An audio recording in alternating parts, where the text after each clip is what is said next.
Olá pessoal, tudo bem? Sejam bem-vindos a mais uma videoaula. Olha só, a primeira coisa que eu quero falar para vocês é que essa videoaula propriamente dita não vai ser um resumo. A partir de agora, as videoaulas para processo legislativo, direito constitucional e direito administrativo voltados para o concurso da Câmara, que abriu o edital agora, essa semana, elas não vão ser mais resumo, ou seja, pode ser que elas durem um pouquinho mais do que a tradicional meia hora, 40 minutos, beleza? Mas vão ser mais aprofundadas, porque esse é o concurso que eu estava estudando, é para esse concurso que eu venho me preparando. Então, vamos lá, eu espero que vocês gostem. Tem 105 vagas, uma vaga é minha, ou seja, tem 104 vagas para vocês aí, galera. Espero que todo mundo que estude comigo aí vá bem na prova e que consiga ter um bom desempenho, né, pessoal?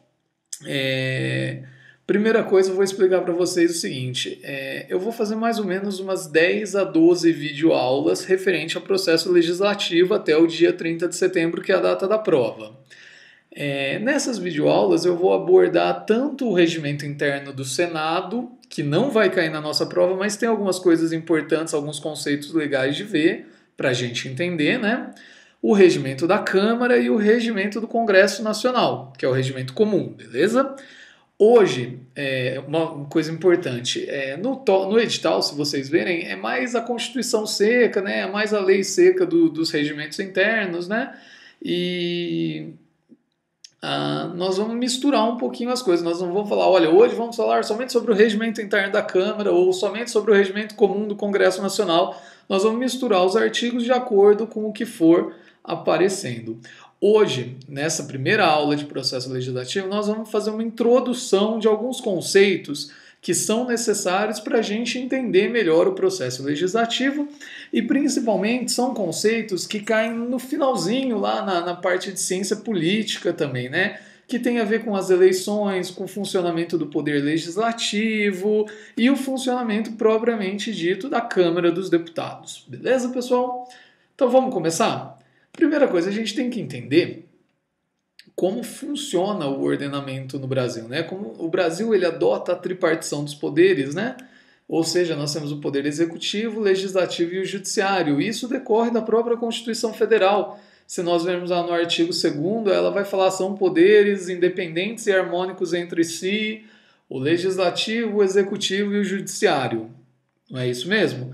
Então, diretamente do artigo 2º, nós podemos extrair que o Brasil tem essa tripartição de poderes. Mas por que o Brasil tem essa tripartição de poderes? Por que a gente adota isso? Imagina o seguinte, imagina que um órgão só, apenas um órgão, detém o poder de fiscalizar, de fazer as leis, de aplicar as leis e de administrar a máquina do Estado. Não é muito poder para poucas pessoas, não? A gente sabe que o ser humano tem uma tendência a se corromper quando tem muito poder, né? Não, você acha que o ser humano é bom por natureza? Bom caramba! Tende a se corromper sim. Se tem muito poder, muito dinheiro na mão, vai desviar a finalidade do interesse público, vai colocar os próprios interesses acima da supremacia do interesse público. Não tem essa não. Então, numa forma de contramedidas, né, de contrafreios, de pesos, né, de uma forma de frear os poderes, de diminuir, né, essa concentração de poderes, tem essa tripartição de poderes, onde o executivo é responsável por administrar o Estado, né? O judiciário é responsável por fazer cumprir as leis e até mesmo às vezes interpretar a lei em alguns casos, e o legislativo tem duas funções, né? Que são as funções de fiscalizar e de legislar. A gente vai ver isso mais profundamente daqui a pouco. No Brasil, o legislativo, o poder legislativo, ele é exercido pelo Congresso Nacional. O Congresso Nacional, ele é composto por duas casas. Lembrando que o Congresso tem sede em Brasília, no Distrito Federal, né? E ele é composto por duas casas. Quais são essas casas, galera? É a Câmara dos Deputados e o Senado Federal. Olha só, nós temos que entender, isso é uma coisa que as pessoas normalmente não se atentam, não sabem, né? Ele vai lá, vota no deputado, ele vota no senador, mas ele não faz nem ideia do porquê que ele está votando. A Câmara dos Deputados representa o povo, ou seja, representa as pessoas realmente, o interesse das pessoas. Já o Senado Federal, ele representa o interesse dos estados e do Distrito Federal.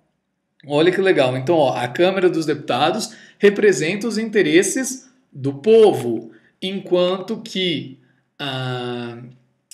o Senado representa os interesses do Estado, dos estados, né, e do Distrito Federal. Ele está lá para brigar por melhorias pro Estado propriamente dito. E quais são as funções do Poder Legislativo? Nós falamos duas já, né? Nós falamos as funções típicas do Legislativo, que são elas legislar, ou seja, envolve a elaboração de leis e atos normativos propriamente ditos, né? E a função de fiscalizar.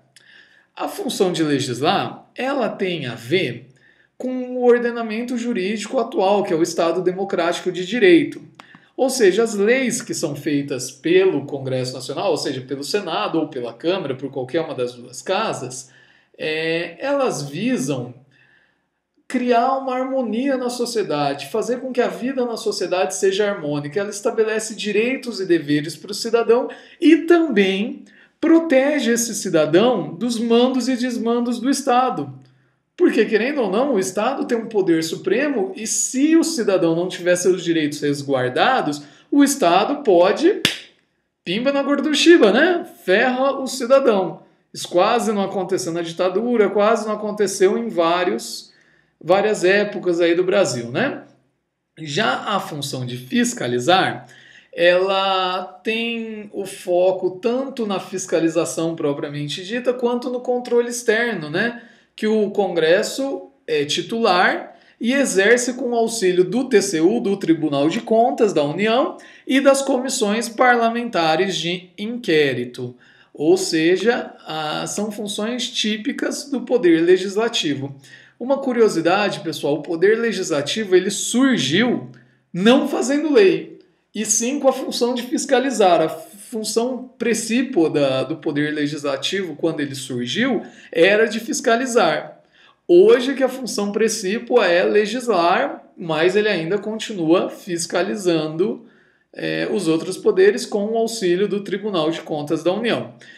E o Congresso, né, o Poder Legislativo, ele também tem funções atípicas. Quais são as funções atípicas do Poder Legislativo? É administrar, que, ou seja, é se administrar, fazer a organização interna do quadro de servidores, salários, férias, bonificações, promoções, é a parte administrativa propriamente do Poder Legislativo. E também tem uma parte judiciária, de julgar, né, uma atividade de julgamento, quando a Constituição fala que cabe ao Poder Legislativo o julgamento dos crimes de responsabilidade do Presidente da República. Mas lembrando uma coisa, quando isso acontece, o presidente do STF é que preside essa sessão de julgamento. Então tem uma divergência doutrinária falando que se é o presidente do STF que preside essa sessão, então, na verdade, esse negócio do Senado julgar não é muito poder legislativo, né? Mas tudo bem. Em tese, a maioria da doutrina considera que uma função atípica do poder legislativo é a parte do julgamento de crimes de responsabilidade do presidente da República. O poder legislativo ele tem competências próprias. E essas competências elas decorrem diretamente da Constituição. Ah, mas como assim, Miguel? Decorre da Constituição? Como assim? Ela decorre do artigo 48, que são competências que precisam da sanção do presidente da República para ter efetividade. Por exemplo, cabe ao Congresso Nacional, com sanção do presidente da República, dispor sobre todas as matérias da competência da União, especialmente sobre o sistema tributário de arrecadação e distribuição de rendas, fixação e modificação do efetivo das Forças Armadas, os limites do território nacional, do espaço aéreo e marítimo e dos bens do domínio da União, a concessão de anistia, telecomunicações e radiodifusões, ou seja, tem N competências que o Congresso Nacional, que é titular, digamos assim, mas necessita da sanção do presidente da República. Já temos outras competências exemplificadas no artigo 49, 50, 51 e 52 que não necessitam da sanção do presidente. O 49 fala de competência exclusiva do Congresso Nacional. como, por exemplo, autorizar o presidente e o vice-presidente a viagens de mais de 15 dias para fora do país, aprovar o estado de defesa e intervenção, autorizar o presidente da República a declarar guerra, mudar temporariamente a sede, sustar atos normativos do Poder Executivo que exorbitaram o poder regulamentar ou os limites da delegação legislativa, entre outras coisas. Já o artigo 51 vem falar das competências privativas da Câmara dos Deputados e o artigo 52 das competências privativas do Senado. Nesse artigo 52, que está lá, acho que é no inciso 1, processar e julgar o presidente e o vice-presidente da República nos crimes de responsabilidade.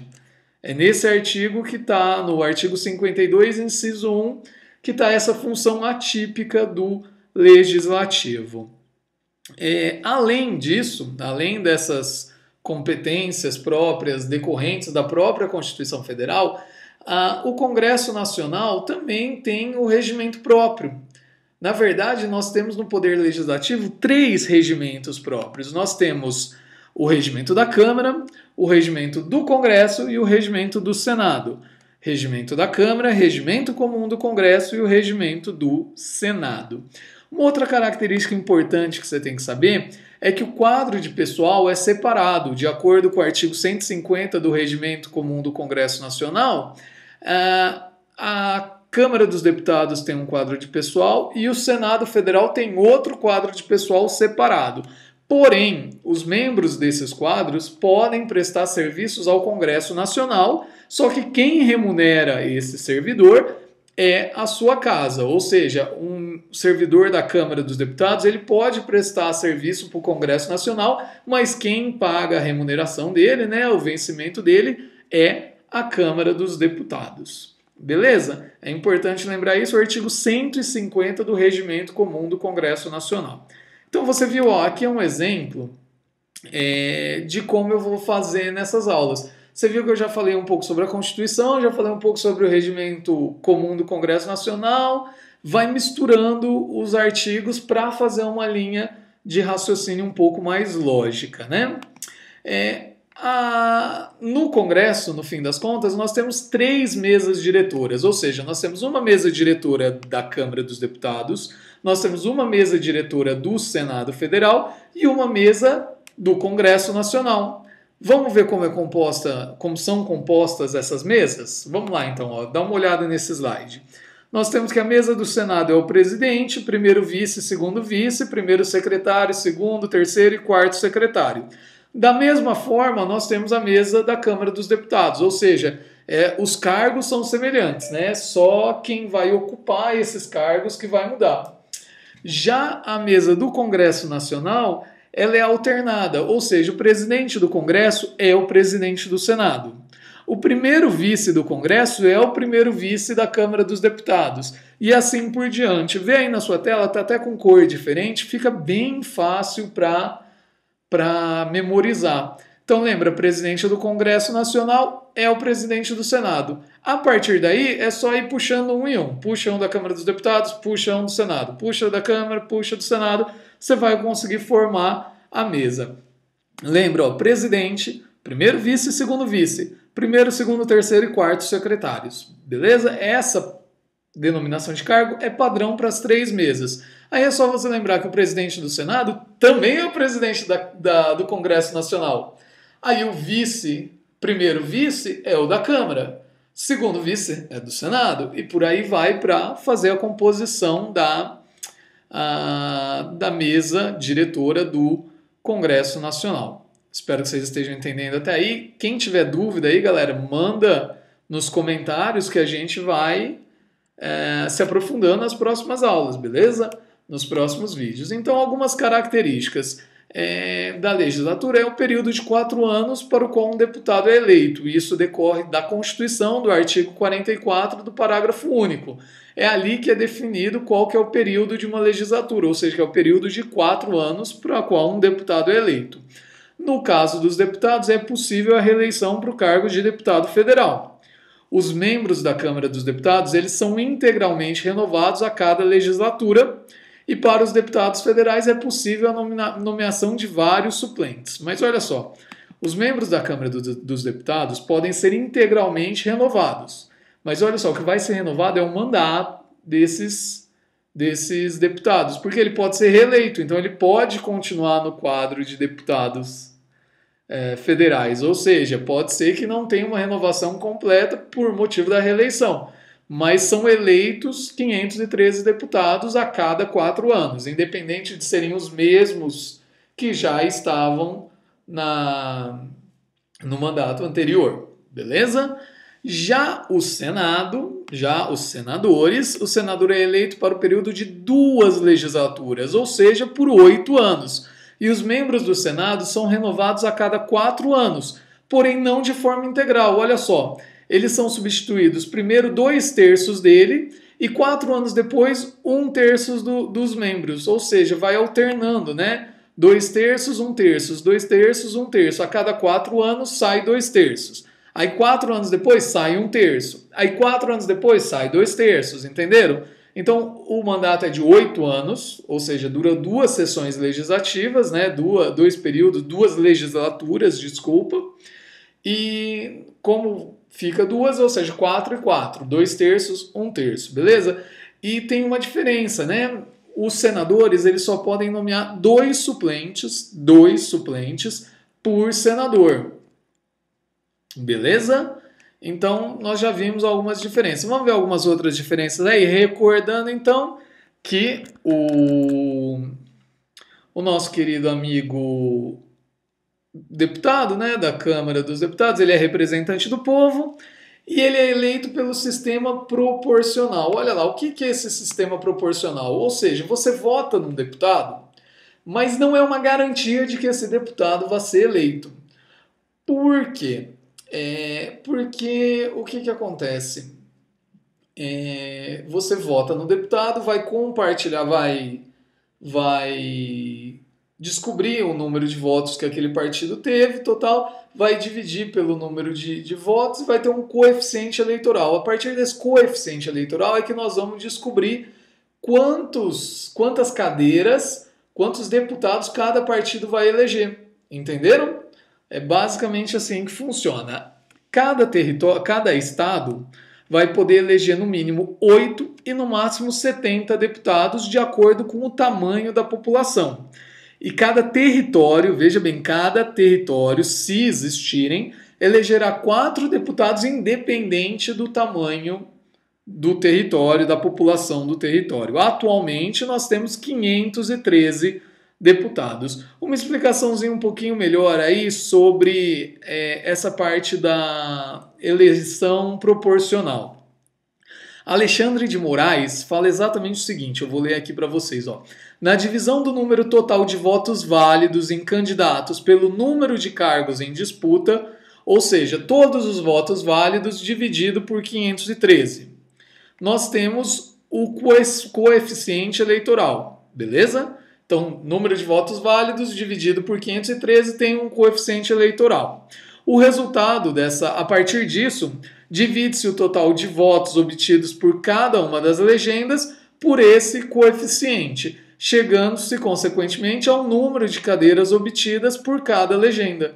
Então, aí pega todos os votos daquele partido, divide pelo coeficiente, que foi o número de votos válidos dividido por 513, e aí você descobre quantos deputados aquele partido vai eleger. Aí o mais votado pega uma cadeira, o segundo mais votado pega uma cadeira. Isso pode ocorrer. Lembra quando o Enéas foi candidato a deputado federal, que ele teve 1 milhão e tralalá de votos?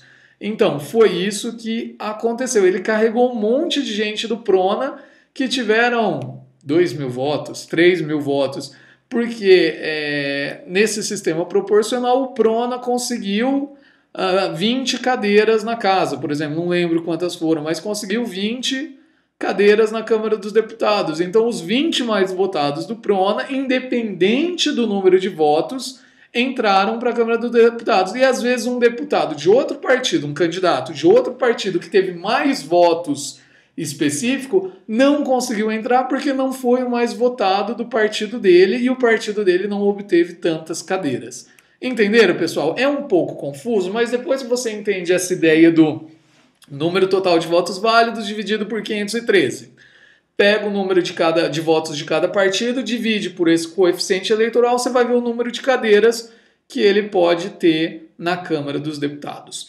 Já o nosso querido amigo Senado Federal tem algumas diferenças. Eles são os representantes das federações, dos estados e do DF, como eu já falei, e eles são eleitos pelo sistema majoritário, ou seja, o mais votado entra. A vantagem é que você sabe em quem você está votando. Você votou no cara, ele teve 1 milhão de votos, foi o candidato mais votado ao Senado, ele está eleito, não tem essa de partido não. Cada estado e o Distrito Federal elegem 3 representantes, totalizando 81 senadores. Beleza? Quais são os critérios, os tipos de eleições que nós temos no país hoje? Isso daqui está lá no final do edital, do tópico de processo legislativo, fala sobre eleições. Quais são os tipos de eleições? Nós temos basicamente 3. Nós temos a majoritária com 2 turnos. Ela é utilizada para a escolha do chefe do Poder Executivo e seu vice, né, que é o presidente da República, governadores e prefeitos, em cidades com mais de 200 mil habitantes, ou seja, a majoritária em 2 turnos. O mais votado em 2 turnos, a não ser que no primeiro turno ele receba 50% dos votos válidos, mais um, né, dos votos válidos, aí acaba no primeiro turno. Mas caso não consiga esse valor, vai ter o segundo turno. Nas cidades com menos de 200 mil habitantes e para os senadores, nós temos as eleições majoritárias em turno único. Então, o chefe do Poder Executivo e seu respectivo vice, ou seja, o prefeito e o vice, de cidades com menos de 200 mil habitantes, e os senadores é a majoritária em turno único, ou seja, um turno só. E o proporcional, o sistema proporcional que eu acabei de explicar para vocês, é utilizado para a eleição dos deputados federais, dos deputados estaduais, distritais e dos vereadores. Beleza? Agora nós vamos falar sobre a legislatura. Olha só, a legislatura eu já falei que pela Constituição Federal, artigo 44, nós temos 4 anos numa legislatura, beleza? Ou seja, primeiro ano, segundo ano, terceiro ano e quarto ano. Uma coisa importante vocês saberem é que atualmente nós estamos na 54ª legislatura, beleza? Mas, Miguel, e aí? Legislatura são 4 anos, e como funciona isso? Beleza, nós vamos falar agora das sessões legislativas. Nós temos 2 tipos de sessões legislativas, as ordinárias e a extraordinária, beleza? Sessão legislativa ordinária e sessão legislativa extraordinária. Pessoal, vamos lá. Toma muito cuidado com isso, porque tem uma outra parte que eu vou explicar daqui a pouco que é bem parecido o nome, sessões legislativas ordinárias, beleza? Sessões legislativas extraordinárias. A sessão legislativa ordinária, ela é dividida em 2 períodos. O primeiro período vai de 2 de fevereiro a 17 de julho. Aí nós temos um intervalo, ou seja, um recesso do dia 18 de julho até o dia 31 de julho. E nós temos o segundo período, que é do dia 1º de agosto a 22 de dezembro. E aí nós temos mais um recesso, que é um intervalo entre sessões de 23 de dezembro até 1 de fevereiro, até 1º de fevereiro do ano seguinte. Mas tem uma pegadinha aí, galera. Olha só, ao fim do primeiro período, dia 17 de julho, se o projeto de lei de diretriz orçamentária não tiver sido aprovado, ninguém sai de férias, Manolo. Tá, todo mundo ferrado. Vai ficar até aprovar esse projeto de lei. Então, quem assistiu o jornal aí semana passada, viu que a galera no Congresso, semana retrasada, estava lá correndo para aprovar esse projeto de lei de diretrizes orçamentárias para sair de férias, porque ninguém quer ficar lá trabalhando, né? Então, olha só, a sessão legislativa ordinária compreende de 2 de fevereiro a 17 de julho e de 1 de agosto, 1º de agosto, até 22 de dezembro. A sessão legislativa extraordinária acontece por convocação especial, por convocação, né, para convocação extraordinária, e ela compreende justamente no período de 18 de julho a 31 de julho, 23 de dezembro a 1º de fevereiro do ano seguinte. Ou seja, caso seja convocada sessão extraordinária no período de recesso, nós temos aí uma sessão legislativa extraordinária. Entenderam? O que a gente pode falar é que sessões legislativas ordinárias nós vamos ter 4 numa legislatura. Primeiro ano, segundo, terceiro e quarto. Já a gente não pode falar quantas sessões legislativas extraordinárias vão existir numa legislatura, porque você não sabe quantas vezes o Congresso, ou o Senado, ou a Câmara vai ser convocado extraordinariamente. Uma coisa importante para lembrar vocês é que, por exemplo, 2 de fevereiro começa a sessão legislativa ordinária. Se esse 2 de fevereiro cair num sábado ou num domingo, transfere-se automaticamente para o primeiro dia útil subsequente a essa data. Caiu no sábado, vai para a segunda. Caiu no domingo, vai para a segunda. Caiu numa quarta-feira, mas essa quarta-feira é feriado por qualquer balela. Vai para quinta-feira, beleza? Em julho, o recesso não acontece até a aprovação do projeto de lei de diretrizes orçamentárias e existem as sessões preparatórias que ocorrem na Câmara dos Deputados no primeiro ano da legislatura e no terceiro ano da legislatura. São sessões para empossar o presidente, para fazer a eleição do presidente, para dar posse aos senadores e aos deputados, no caso da Câmara, aos deputados. Então fica bem esperto aí nessa parte de datas, porque às vezes eles pegam as datas para confundir a galera mesmo, né? Agora a minha pergunta é o seguinte: quem pode convocar o Congresso Nacional para uma sessão extraordinária? Porque, é um baita de um poder, né? Então vamos ver aí, ó, tá aí na sua tela para vocês saberem. O presidente do Senado pode convocar. Lembrando que o presidente do Senado é o presidente do Congresso também.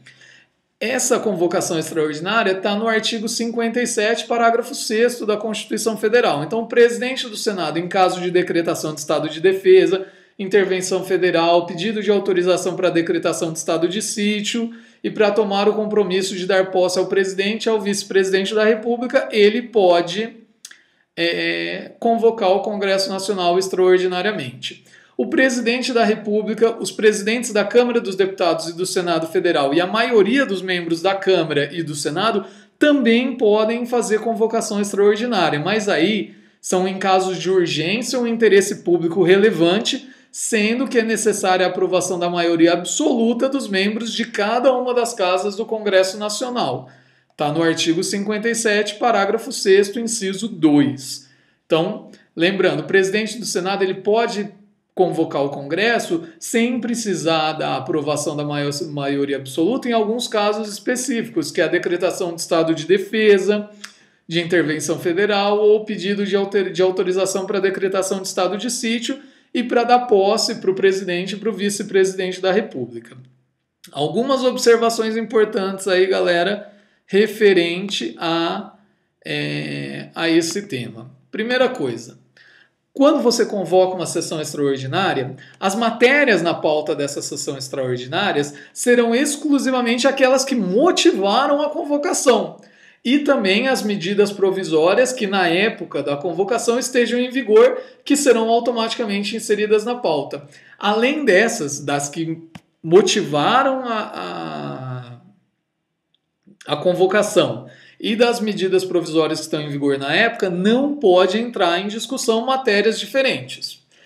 A Emenda Constitucional 50 de 2006, olha, presta atenção, a Emenda Constitucional 50 de 2006 vedou o pagamento de parcela indenizatória decorrente da convocação do parlamentar, né? O parlamentar era convocado nas férias, ganhava uma grana a mais, ganhar 26 mil não estava bom, né? Tinha que ganhar mais ainda. 26 mil, 1/3 das férias, mais a indenização por ter ido 2 dias trabalhar.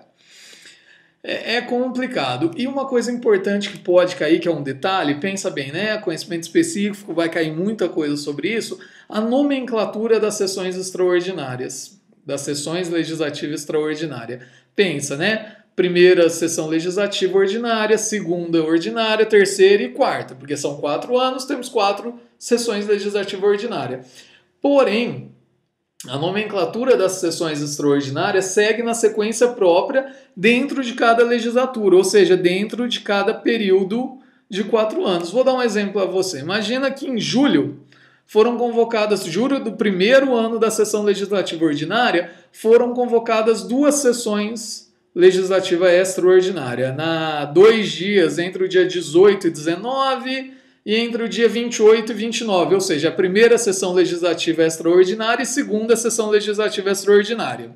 No fim do ano, dia 10 de janeiro, 10 de janeiro foi convocado mais uma sessão extraordinária. Está na segunda sessão legislativa ordinária. Mas aí nós temos a terceira sessão legislativa extraordinária, porque ocorreram 2 em julho e uma em janeiro subsequente do segundo ano. Ainda está naquele período de 4 anos da legislatura, ou seja, mantém-se o nome. Mantém primeira, segunda, terceira, quarta, quinta, beleza?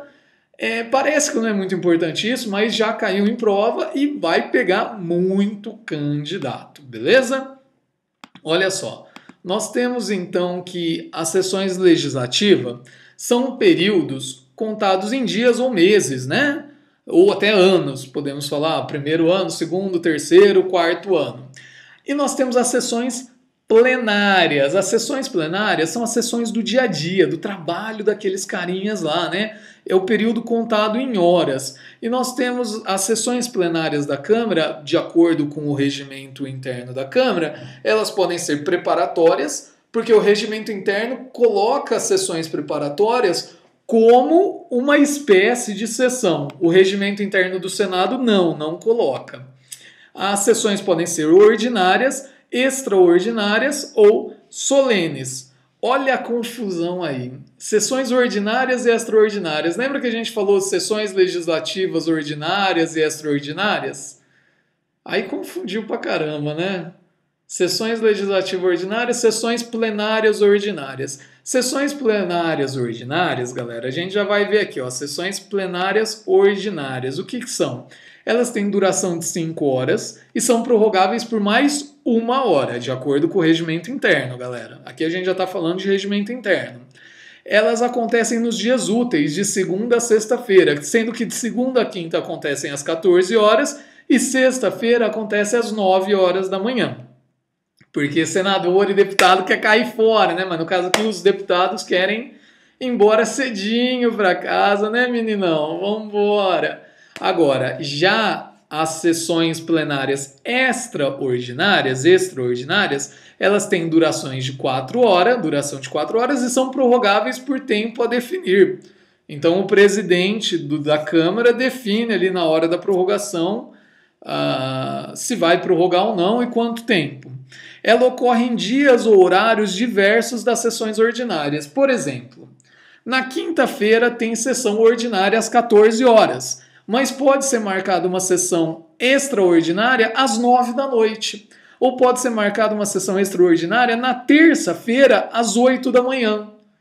Entendeu? Então, no mesmo dia pode ocorrer uma sessão ordinária de plenário e uma sessão extraordinária, porque são horários diferentes, podendo ser realizadas no mesmo dia, beleza? Olha isso, hein? Isso é bem importante. Eu estou mostrando aqui para vocês algumas referências que eu usei para fazer essa primeira videoaula de introdução.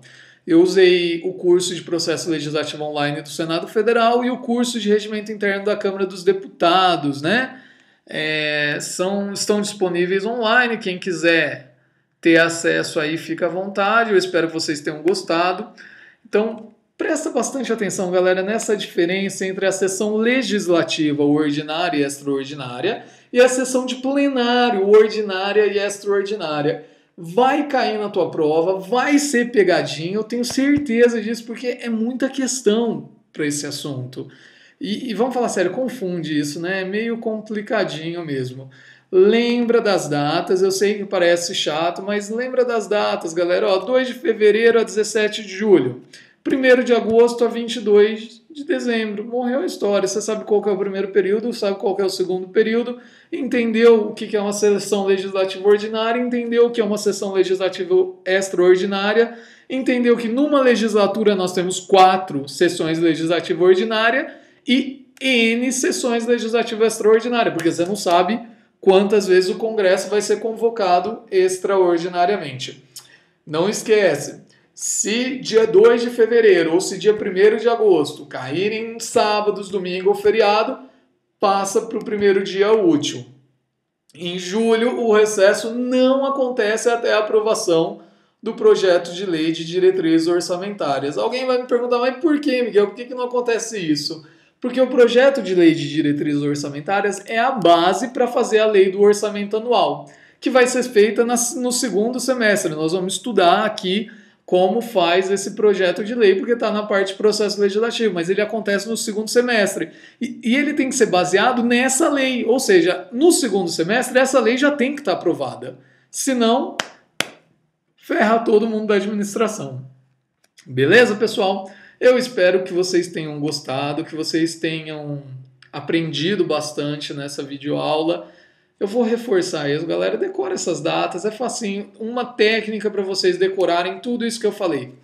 Faz um quadrinho no Excel, no PowerPoint, no Word, tanto faz, e coloca essas informações, as datas, os períodos, intervalo entre as sessões, coloca a diferença entre o horário das sessões, de segunda a quinta-feira às 14 horas, sexta-feira às 9 da manhã, a diferença entre sessão legislativa ordinária e extraordinária e sessão de plenário ordinária e extraordinária, tudo nesse quadrinho.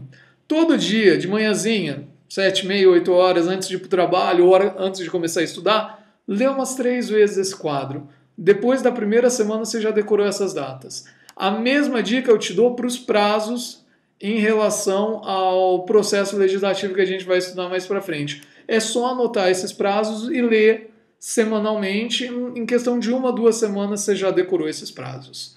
Beleza, pessoal? Até a próxima videoaula. Bons estudos e se cuidem.